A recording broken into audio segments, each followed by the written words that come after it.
அன்பான அன்பு சகோதர சகோதரிகளே, உங்கள் யாவரையும் ஆண்டவராக இயேசு கிறிஸ்துவின் அன்பான நாமத்தில் நான் வாழ்த்துகிறேன். இந்த புதிய ஆண்டுக்குள்ளாய் நாம் பிரவேசிக்க கர்த்தர் கிருபை செய்தபடினால் நான் கர்த்தரை துதிக்கிறேன். கடந்த ஆண்டுகள் எல்லாம் ஆண்டவர் இந்த ஊழியத்தை கண்மணியைப் போல காத்து நீங்கள் வாசிக்க கேட்டபடி அநேக காரியங்களை இந்த ஊழியத்திலே ஆண்டவர் சந்தித்து அற்புதமாய் ஆண்டவர் நடத்தி வருகிறார். அதற்காக நான் கர்த்தரை நன்றியோடு துதிக்கிறேன், ஸ்தோத்தரிக்கிறேன். நாம் இந்த நாளிலே கூட ஆண்டவர் இந்த வருடத்திலே நமக்கு கொடுத்த இந்த வார்த்தையை நாம் தியானித்து நாம் ஜெபிக்கலாம். மத்தேயு சுவிசேஷம் 18ஆம் அதிகாரம் 19-20 வசனங்களை நாம் வாசிக்கலாம். மத்தேயு 18-19-20 வசனங்கள். அல்லாமலும் உங்களில் 2 பேர் தாங்கள் வேண்டிக் கொள்ள போகிற எந்த காரியத்தை குறித்தாகிலும் பூமியிலே ஒருமனப்பட்டிருந்தால் பரலோகத்தில் இருக்கிற என் பிதாவினால் அது அவர்களுக்கு உண்டாகும் என்று உங்களுக்கு சொல்லுகிறேன். கர்த்தருடைய பரிசுத்த நாமத்துக்கு மகிமை உண்டாவதாக. இயேசு ஒரு அழகான வாக்குத்தத்தத்தை தம்முடைய பிள்ளைகளுக்கு அவர் தருகிறார். அந்த வார்த்தையை தான் ஆண்டவர் இந்த வருடத்தில் நமக்கு கொடுக்கிறார். பூமியிலே இருவர் அல்லது நீங்கள் வேண்டிக் கொள்ள போகிற எந்த காரியத்திலும் பூமியிலே ஒருமனப்பட்ட இருந்தால் பிதாவானால் அது உங்களுக்கு உண்டாகும் என்று சொல்லி இயேசு நமக்கு தெளிவாய் சொல்லுகிறார். பாருங்க, ஊழியத்தில் ஒருமனப்பட்டிருந்தால் ஆத்துமாக்களை ஆதாயப்படுத்த முடியும். ஊழியத்திலே நாம் ஒருமனப்பட்டிருந்தால் இந்த தேசத்தை இயேசுக்கு சொந்தமாய் மாற்ற முடியும். அநேக இடங்களிலே ஊழியம் நடக்கிறது, ஆனால் ஒரு மனம் இல்லை. ஒரு மனதோடு கூட ஊழியத்தை நிறைவேற்றும் பொழுதுதான் கர்த்தர் அந்த ஊழியத்தை அங்கீகரிப்பார், அந்த ஊழியத்தை கர்த்தர் ஆசீர்வதிப்பார். அந்த ஊழியத்தில் ஏறெடுக்கப்படுகிற ஜெபத்தை ஆண்டவர் கேட்பேன் என்று சொல்லுகிறார். அப்போ நம்ம இந்த ஊழியத்தில் ஏற்படுகிற எல்லா காரியங்களுக்கும் ஆண்டவரை மகிமைப்படுத்துகிறோம், கர்த்தருக்கு ஸ்தோத்திரம். அதே சமயத்தில் ஊழியக்காரரோடு கூட, ஊழியத்தில் இருக்கிற எல்லா மக்களோடு கூட நாம் ஒருமனப்பட்டு கர்த்தருடைய சமூகத்தில் கூடி வர வேண்டும்.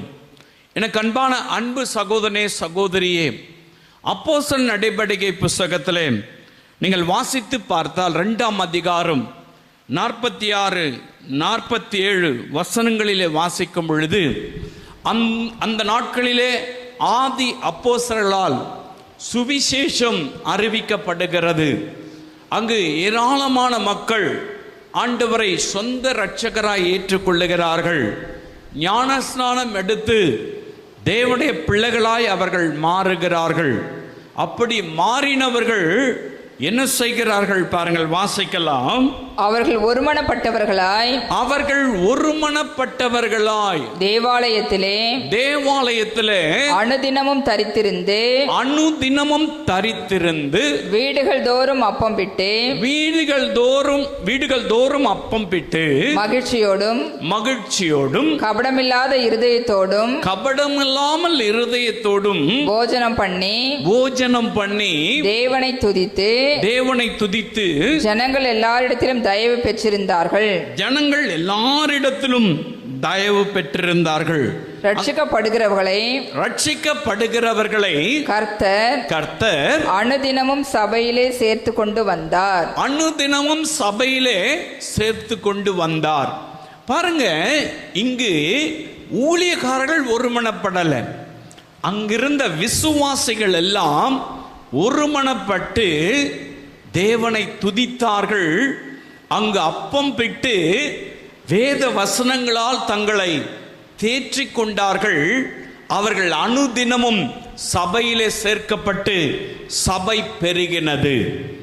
சபை பெருகணும், ஆத்துமாக்களை ஆதாயப்படுத்தணும், ஆத்துமாக்களை ஆண்டவருக்கு சொந்தமாக்கணும் அப்படின்னு சொன்னா விசுவாசிகளாகிய நாம் தேவ சமூகத்திலே ஒருமனப்படணும்.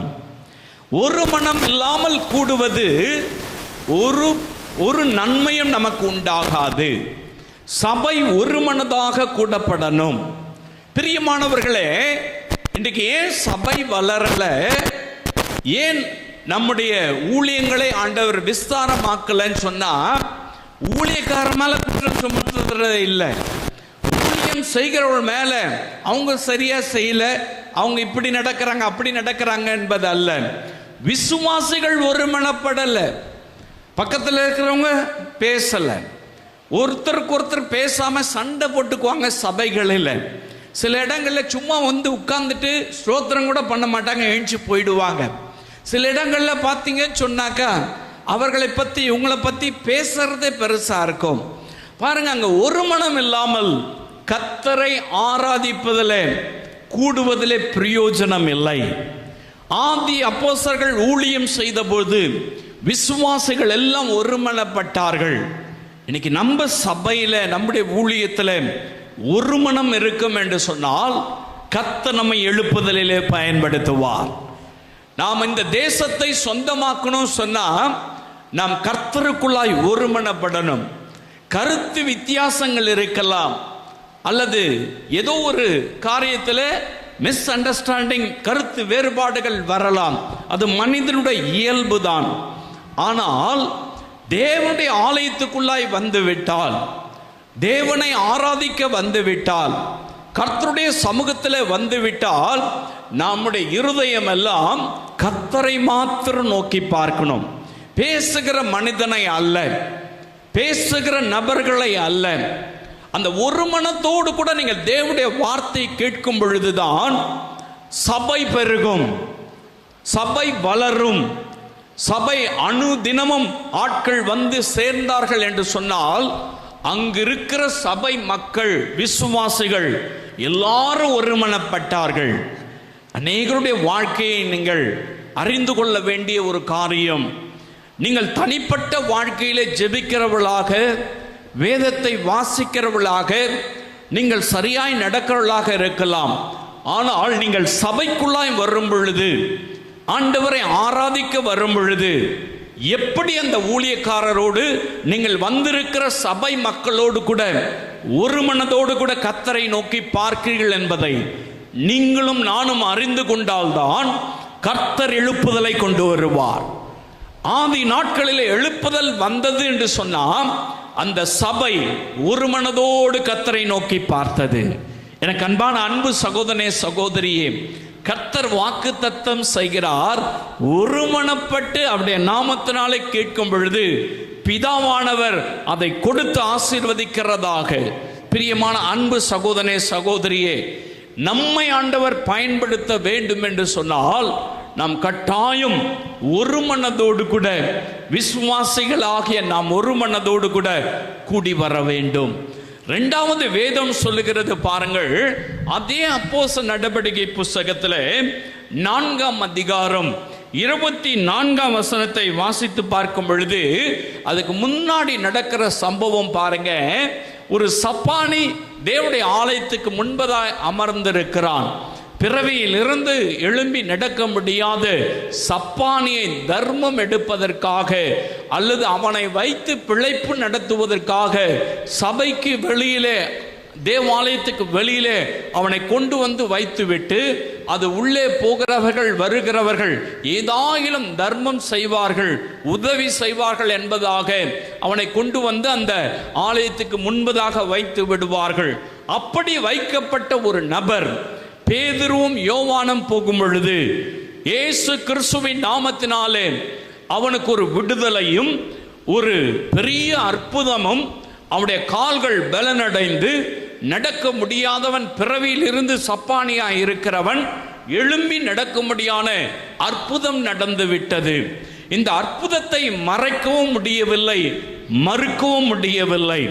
பாருங்க, இந்த அற்புதம் நடந்த உடனே அங்கிருந்த மக்கள் அல்லது அங்கிருந்த பிரதான ஆசாரியர்கள், அங்கிருந்த ஊழியக்காரர்கள், அந்த சபையில மிக பெரிய நபர்களாய் இருந்தவர்களுக்கெல்லாம் ஒரு கலக்கம் வந்து விட்டது, ஒரு பயம் வந்து விட்டது.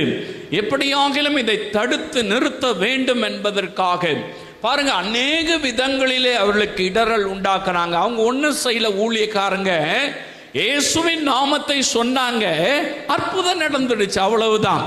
நம்ம சொல்றோம் என்னென்னவோ காரியத்தை, நியாய பிரமாணத்தை வாசிக்கிறோம், கட்டளைகளை சொல்றோம், என்னென்னவோ காரியத்தை பேசுறோம், சத்தியம் சொல்றோம் சபையில.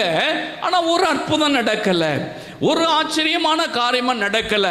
இவங்க இன்னைக்கு வந்தவங்க திடீர்னு பார்த்தீங்கன்னாக்கா, இவங்க அங்க ரோட்ல உட்கார்ந்து இருக்கிற ஒரு நபரை பார்த்து, பொண்ணும் வெள்ளியும் என்கிட்ட இல்ல, இயேசு கிறிஸ்துவின் நாமத்தினாலே எழும்பி நடன்னு சொல்றாங்க.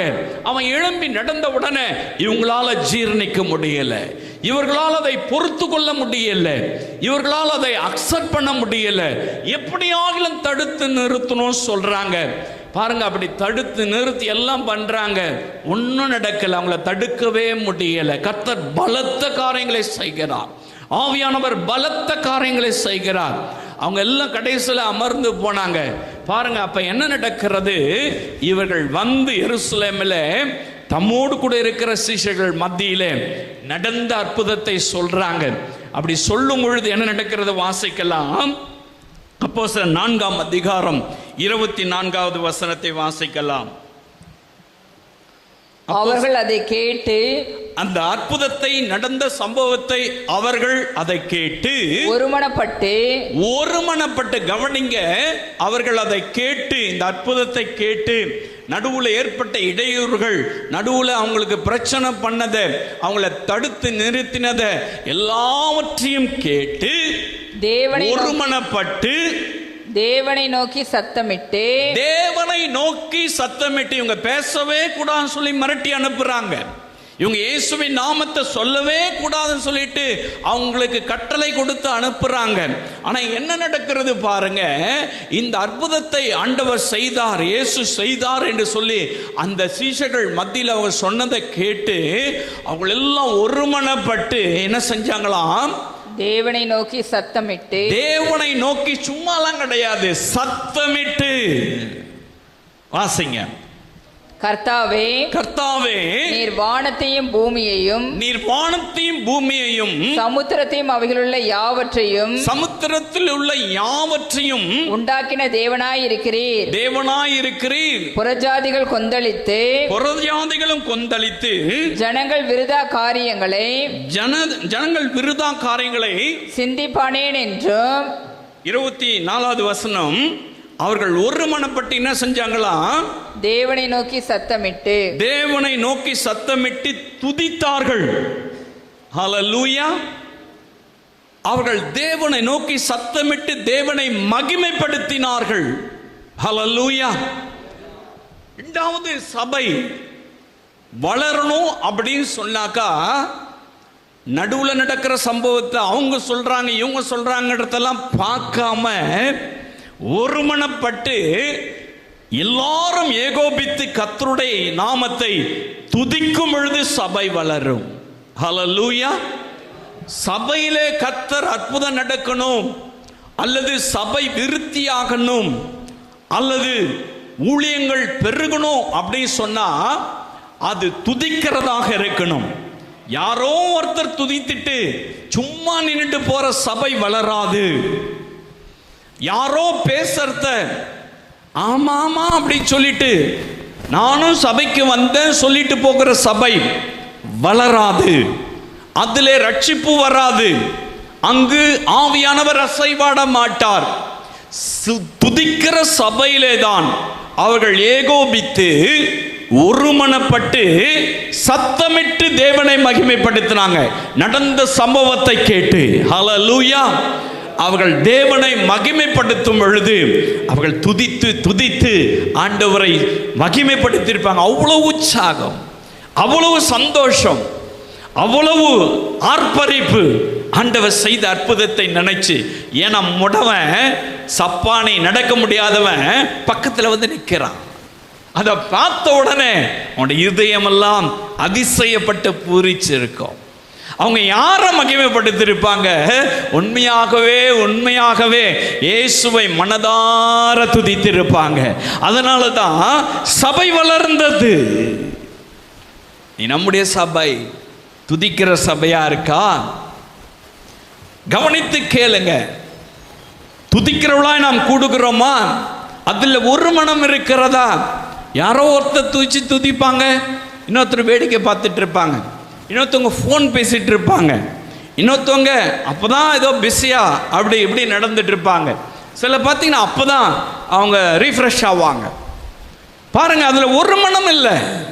துதிப்பதில் ஒரு மனம் இல்லை, ஆராதிப்பதில் ஒரு மனம் இல்லை. அந்த நேரத்தை அதுக்கு தான் பயன்படுத்துவாங்க. அப்போ ஒரு மனம் இல்லாமல் அங்கு ஆராதித்தோ ஆண்டவரை துதித்தோ பிரயோஜனம் இல்லை. நம்முடைய ஜெபம் கேட்கப்படணும், கர்த்தர் நமக்கு பதில் தரணும், நம்முடைய ஊழியம் வளரணும். அப்படி சொன்னான் அது துதிக்கிற சபையாக, துதிக்கிற ஆண்டவரை மகிமைப்படுத்துகிற சபையாக இருக்கும் பொழுதுதான் கர்த்தர் அந்த சபையை விருத்தி அடைய செய்வார், வளர செய்வார். எனக்கு அன்பானவர்களே, மூன்றாவது ஆண்டவர் பாருங்க எதுல ஒருமனப்பட சொல்லுகிறார் பூமியில. முதலாவது நான் சொன்னேன், எதுல நீங்க ஒருமனப்படணும்? கூடுவதில் ஒருமனப்படணும். ரெண்டாவது நான் உங்களுக்கு சொல்றேன், வேதவசனம் சொல்லுகிறது துதிப்பதில் நாம் ஒருமனப்பட்டு துதிக்கணும். மூன்றாவது காரியம் பாருங்க, அப்போஸ்தலர் 1:14 வாசிக்கலாம். இங்கு பாருங்க, அவங்க மேல் மாடியிலே கூடுகிறார்கள். அப்படி கூடும் பொழுது பாருங்க, வாசிக்கலாம். 120 பேர் கூடுறாங்க. அங்கே இவர்கள் எல்லாரும், அங்கே இந்த 120 பேர் எல்லாரும் ஸ்திரீகளோடும் இயேசுவின் தாயாகிய மரியாளோடும் அவருடைய சகோதரரும் கூட அவர்கள் சகோதரர்களோடும் கூட ஒருமனப்பட்டு, கவனிங்க, ஒருமனப்பட்டு எல்லாரும் அங்க ஸ்திரீகள் இருக்காங்க, சகோதரர் இருக்காங்க, விசுவாசிகள் இருக்காங்க, தெரிஞ்சவங்க இருக்காங்க, தெரியாதவங்க இருக்காங்க, எல்லாரும் ஒருமனப்பட்டு ஜெபத்திலும் வேண்டுதலிலும் தரித்திருந்தார்கள். மூன்றாவது, சபை வளரணும், ஊழியம் வளரணும், எழுப்புதல் வரணும். அப்படி சொன்னாக்கா ஒருமனப்பட்டு ஜெபிக்கிற சபைதான் எழுப்புதலிலே கர்த்தர் பயன்படுத்துவார்.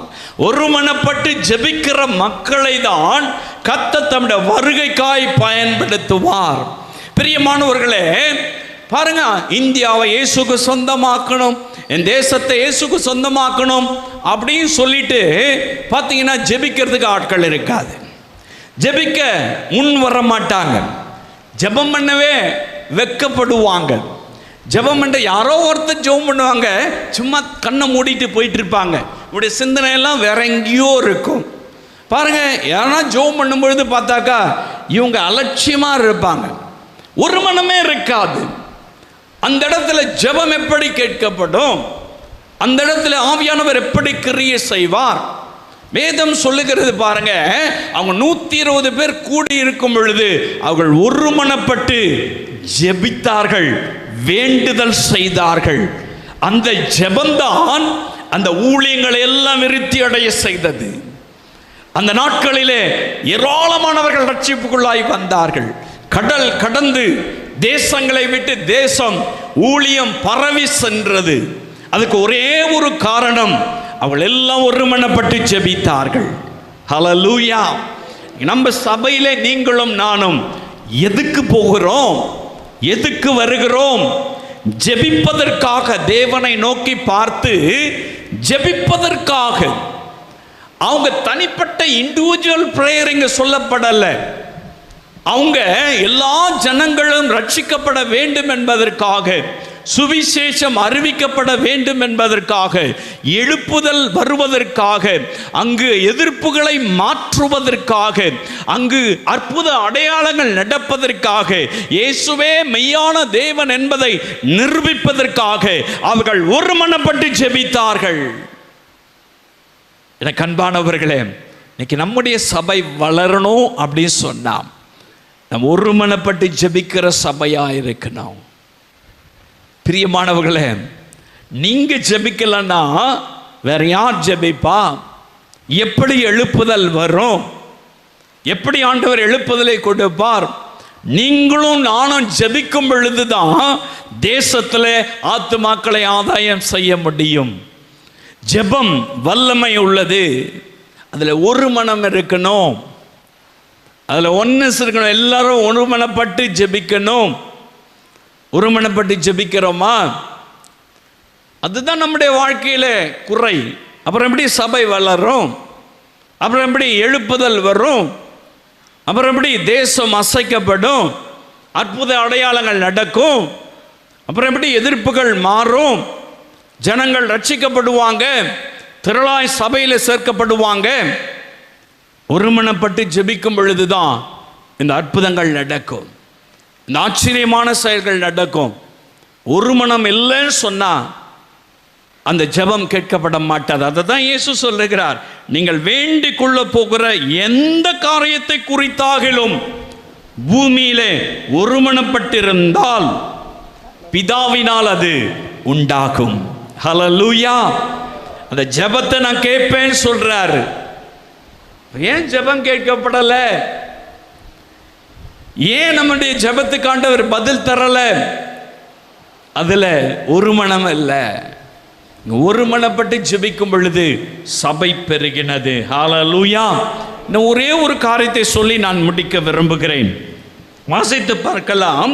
அப்போஸ்தலர் நடவடிக்கை புஸ்தகம் 2ஆம் அதிகாரம் 44, 45 ஆதி அப்போஸ்தலர் நாட்களிலே எழுப்புதல் உண்டாவதற்கு, சபை வளர்வதற்கு, திரளான மக்கள் ரட்சிக்கப்படுவதற்கு, அற்புத அடையாளங்கள் நடத்தப்படுவதற்கு என்ன காரணம்? வாசிக்கலாம். விசுவாசிகள் எல்லாரும். யாரு விசுவாசிகள்? நீங்கள் நானும் தான் விசுவாசிகள். விசுவாசிகள் எல்லாரும் ஒருமித்திருந்து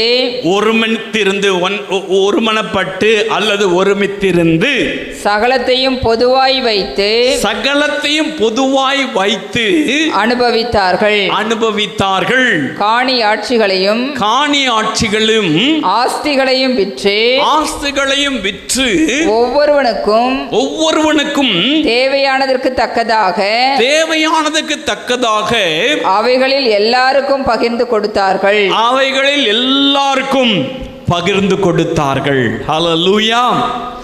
அவர்கள் ஒருமனப்பட்டு, அவர்கள் ஒன்றாய் கூடி சகலத்தையும் பொதுவாக்கி கொடுப்பதிலே ஒரு மனம் இருந்தது. ஆண்டவருக்காய் கொடுப்பதில் ஒரு மனம் இருந்தது. இன்னைக்கு பாருங்க, பெருமைக்காக கொடுப்பாங்க. தாங்கள் கொடுக்கிறோன்ற அந்த ஒரு பெருமை. சிலர் பார்த்தீங்கன்னாக்கா அவங்களுடைய பேர் வரணுன்றதுக்காக, சிலர் பார்த்தா சொன்னோம்னாக்கா அவங்களுடைய அந்த கௌரவம் நிற்கணும் அப்படின்றதுக்காக. எதுக்கு கொடுக்குறீங்க? கர்த்தருக்காக நீங்கள் ஆண்டவருடைய சமூகத்தில் ஒருமனப்பட்டு கொடுக்கணும்.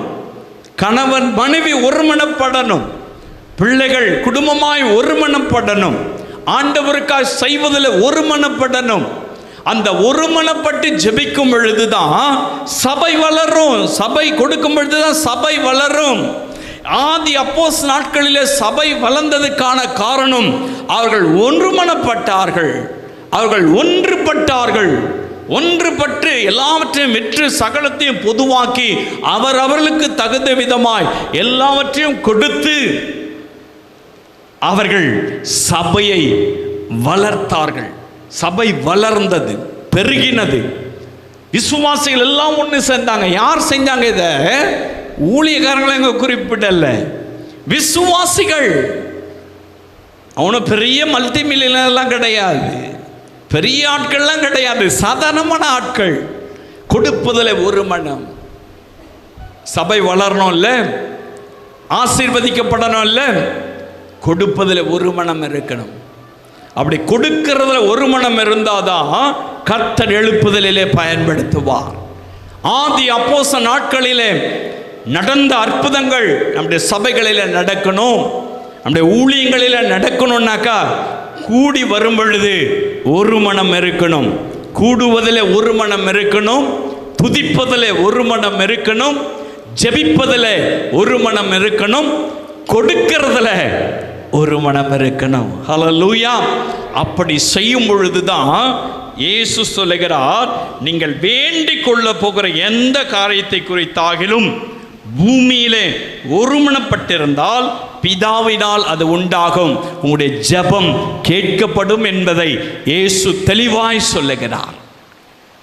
நாம் ஆசீர்வதிக்கப்படணும், நம்முடைய சபை வளரணும், நம்முடைய தேசம் இயேசுக்கு சொந்தமாகணும், உலகம் முழுவதும் எழுப்புதல் வரணும்னு சொன்னா எல்லாரும் ஆண்டவருடைய சமூகத்தில் ஒருமனப்பட்டு இருக்கும் பொழுது சபை வளரும், ஊழியம் வளரும், ஊழியக்காரர்களை கர்த்தர் பயன்படுத்துவார், அற்புத அடையாளங்கள் நடக்கும், ரட்சிக்கப்பட்டவர்கள் அனுதினமும் சபையிலே சேர்த்து கொள்ளப்படுவார்கள். நாம் ஒருமனப்பட ஒப்பு கொடுப்போம். எல்லாம் கூடும் பொழுதே ஒரு மனதோடு கூட கூடுவோம். நம்ம எல்லாம் கூடும் பொழுதே கர்த்தரை துதிப்பதில் ஒருமனப்பட்டு கூடுவோம். நம்ம அப்படி கூடும் பொழுது பார்த்தீங்கன்னா ஜெபிக்கிற மக்களாக ஒரு மனதோடு கூட ஜெபிக்க நம்ம அர்ப்பணிப்போம். அது மாத்திரமல்ல, நம்மால் அவனுக்கு தகுந்த விதமாய் கொடுப்பதில் ஒரு மனதோடு கூட ஆண்டவருடைய சமூகத்தில் நாம் உண்மையாக இருப்போம். கட்டாயம் கர்த்தர் நம்மை பயன்படுத்துவார். வருகிற ஆண்டு நம்முடைய ஜெபத்தை கர்த்தர் கேட்டு நம்மை ஆசீர்வதிப்பார். அதுக்கு நமக்கு ஒரு மனம் தேவை.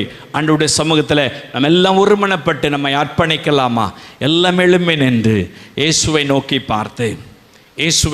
பார்த்து ஆண்டவரே, நான் ஒருமனப்பட என்னை ஒப்பு கொடுக்கிறேன்னு சொல்லி அப்படி ஒப்பு கொடுக்கலாமா? மகா பரிசுத்தமுள்ள அன்பு தகப்பனே, சோஷியல் மீடியாவில் மூலமாய் பார்க்கிறேன் இந்த அன்பு சகோதர சகோதரிகளுக்காக ஜெபிக்கிறேன்.